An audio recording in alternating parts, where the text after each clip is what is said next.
দুজন সমসাময়িক নায়িকা তাদের জীবনের কথা বলছি। দুজনের জীবনে সত্যিকারের ভালোবাসার মানুষও কিন্তু একজন। রেখা এখনও অনেক সুন্দরী, কিন্তু তার ভাগ্য তার মতো সুন্দর নয়। জয়া বুড়িয়ে গেছেন, কিন্তু তার ভাগ্য তাকে অনেক কিছু দিয়েছে। স্বামী, সন্তান, নাতি পুতি নিয়ে ভরা সংসার তার। অপরদিকে রেখা একদমই একা। প্রকৃতি বোধহয় সবাইকে সবকিছু দেয় না, কোথাও না কোথাও ঘাটতি রেখেই দেয়।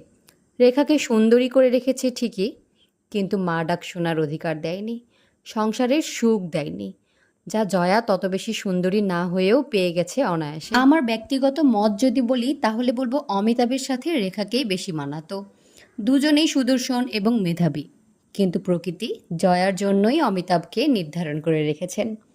তাই সবার সাথে খারাপ আচরণ করা জয়ার ভরপুর সংসার, আর সবার সাথে হাসি খুশিভাবে মেশা রেখা বড্ড একা।